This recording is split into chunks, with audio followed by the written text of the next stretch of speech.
شهر رمضان الذي أنزل فيه القرآن پتہ نہیں میں موبائل پہ قرآن دیکھنا، میرا بھائی قرآن دیکھنا تو ہر حال میں جائز ہے. تو بہرحال اگر اصل جو مولانا نے فرمایا ہے نا کہ موبائل پہ نہ پڑھے، اس کی وجہ یہ ہے کہ یہ ایک عالمی سازش کا حصہ لگتا ہے، کیونکہ دشمن ہمارا بڑا چالا. اب اس نے ہر کتاب جو ہے نا جی کو موبائل میں فیڈ ہے، قرآن فیڈ ہے، تفسیر فیڈ، ہر زبان کے قاری لوگ بڑے خوش ہیں جی، گھر میں بیٹھے پڑھ رہے ہیں، سن رہے ہیں. لیکن نتیجہ نعوذ باللہ جب دنیا سے یہ کتابت والا قرآن ختم ہو جائے اور اس کو ایک سیکنڈ میں وہ سیٹلائٹ سے ڈیلیٹ کر کے اڑا دیں گے، پھر آپ کیا کریں گے؟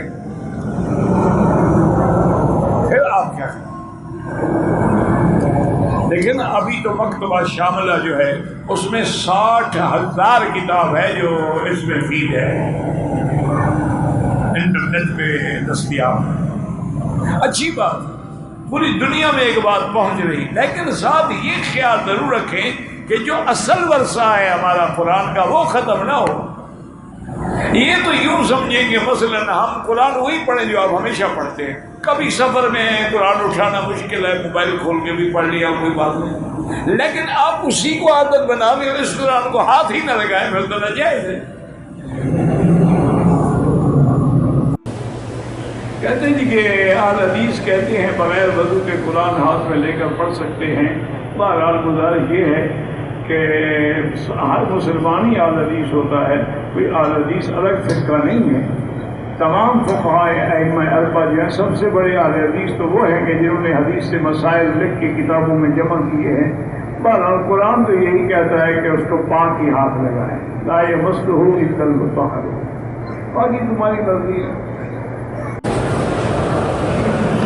بغیر وضو کے موبائل پہ قرآن پڑھ سکتے ہیں. حالت جنابت میں کوئی چیز کھا سکتے ہیں اگر غسل نہ کیے، مجبوری ہو تو کھا سکتے، مجبوری نہ ہو تو غسل کرنے میں کوئی 10 گھنٹے لگے، 10 منٹ میں غسل کر لو. ایک ہے مجبوری، کیا معنی میاں بیوی ملے، اب جنابت ہے اور سحری کا وقت ختم ہو رہا ہے، روزہ رکھنا ہے، چلو جلدی جلدی کھا لو.